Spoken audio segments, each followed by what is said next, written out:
Next on Worcester News tonight, state lawmakers in Webster today discussing possible relief efforts for the town after it was damaged by a tornado.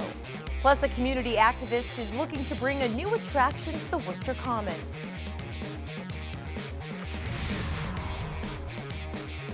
Good evening and thank you for joining us. I'm Anna Botari. State lawmakers hold a closed-door meeting Thursday to discuss possible relief efforts for the town of Webster. Last week, parts of the town were severely damaged by an EF1 tornado. Numerous businesses have had to close their doors and dozens have been displaced by the storm. Tonight, officials say they want to help. Our Cam Jandro joins us now live with more. Cam? Anna, the tornado was only on the ground for about a minute or so, but if you drive down Main Street in Webster, you can see just how bad the damage is. Today, those lawmakers met with town officials and they talked about what has to be done to repair Webster. We want to make sure that Webster gets access to every single penny that might be available to them through the federal government. A closed-door discussion on tornado relief in Webster Thursday brings the area's congressional delegation together with town leaders.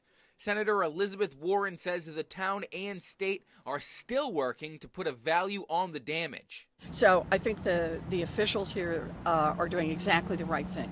Take a deep breath, go about it methodically, and get to the right number, and then we'll know where we stand. An EF1 tornado did damage to the center of town, affecting numerous homes and businesses last Saturday.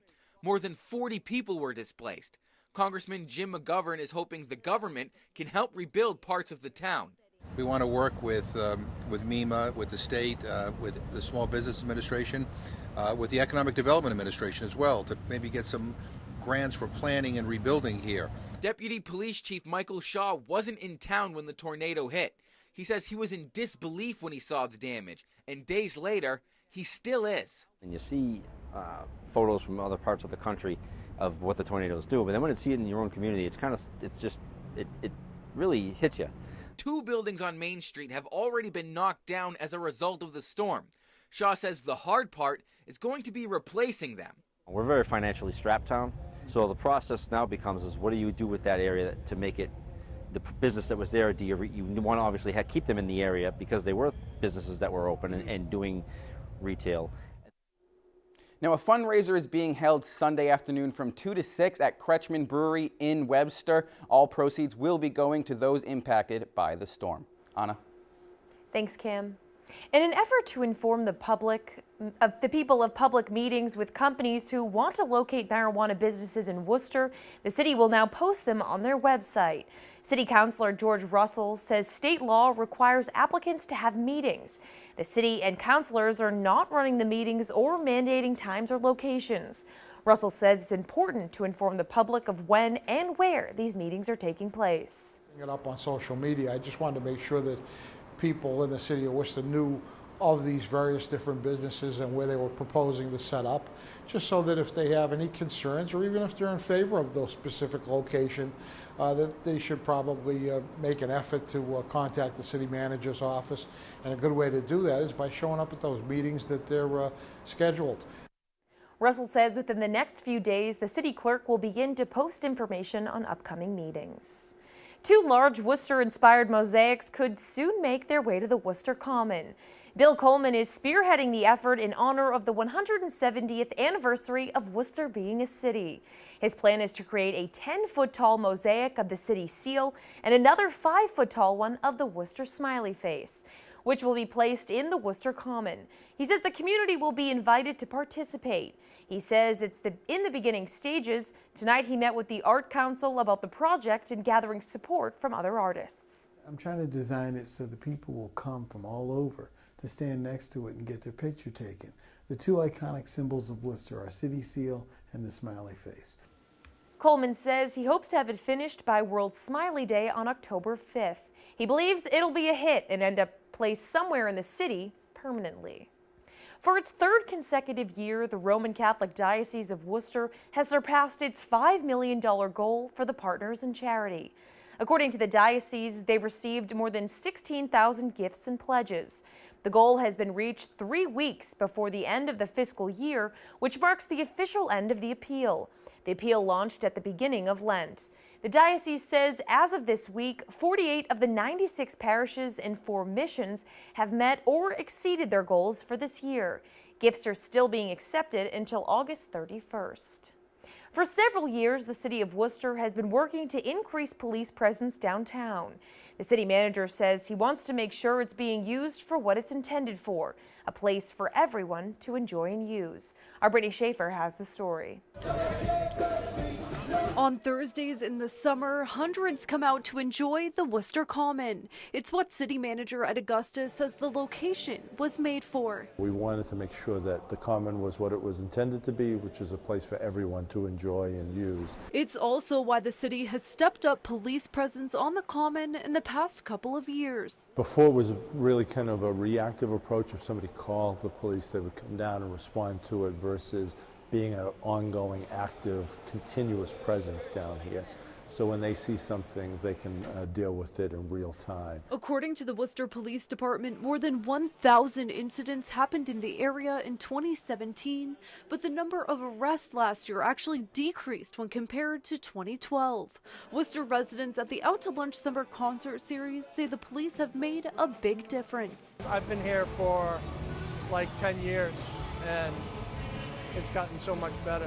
It has been less crime because people see cops, and if they're doing no good, they don't come around. So it keeps the bad people out, and the good people can enjoy their day. I think the police presence is probably necessary given the history of some of the issues that we've had in this area. Marilyn Flores grew up in Worcester and came back to live in the city after college. She says the Worcester Common has changed drastically in the past 10 years. I remember when downtown was kind of a grungy place that no one really wanted to go. And now we have all this kind of like really awesome programming, a lot of great opportunities for families to come down. I like coming here, seeing what's to eat, listening to some music. I always run into people that I know, so I have a lot of fun. I really love Worcester, and I'm super proud to be from here. And while police on the Common use different modes of transportation like on foot and motorcycles, Flores says her favorite is the mounted unit so she can pet the horses. Brittany Schaefer, Worcester News Tonight. A Worcester man is sentenced to 18 to 20 years in prison after pleading guilty to manslaughter Thursday. The Worcester County District Attorney's Office confirms 20-year-old Kevin Miranda was sentenced for his role in the 2015 fatal stabbing of Sharice Hill. According to prosecutors, Miranda, seen here at his arraignment in 2016, held down Hill while Pedro Solis stabbed her 19 times. Solis was already sentenced to life in prison without the possibility of parole. A picture tweeted out by Worcester's DPW shows the reason behind a major water main break in the city this week. The DPW says this 24-inch water main pipe was broken along the bottom. It dates back to 1955. The break caused the loss of 5 to 7 million gallons of water. Work continues at Store Street and Shore Drive. Drivers should also still avoid the area. In an effort to find the man who stole personal items from a car, a Worcester resident is sharing surveillance video, which captures the suspect breaking into her vehicle. Our Rosalind Flaherty has more. Surveillance video captures a man breaking into a car on Grafton Street in Worcester. He looks up, looks right at the camera. The man getting away with important items like credit cards and licenses and a designer purse. It's a violation. You feel violated inside. The car belongs to Joe Peters' wife. In the video, the suspect tries to get into other cars in their driveway before he finds the one unlocked. It's pretty upsetting that someone just comes and just lifts up your handle and takes your things without even thinking about it, and even taking your kid's beach towel. Peters says it was one of the only times they forgot to lock the car.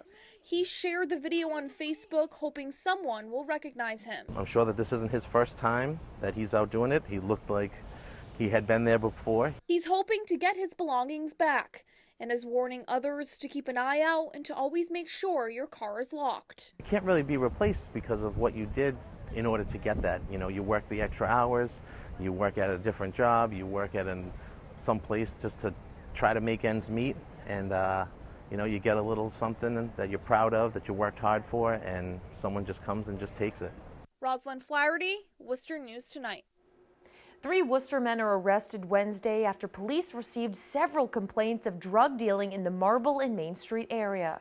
Worcester police say 50-year-old Edwin Vega was seen meeting with 56-year-old Lance Halloran and exchanging items for cash. Officers believe they witnessed a drug deal and split up. A short time later, they saw Vega meet up with another individual. The man, Albert Ramos, noticed the officer and placed a bag of heroin in his mouth. All three are facing multiple charges, including distribution of Class A substance and resisting arrest. Governor Charlie Baker's office says he plans to authorize a sales tax holiday weekend for this weekend. But when will he give the final okay is still unclear. The governor has until Saturday to take action on a $1.5 billion economic development bill already passed by lawmakers. Under the bill, Saturday is set to be the first day of two-day holiday. The legislation would also authorize more than $1 billion in borrowing, among other things.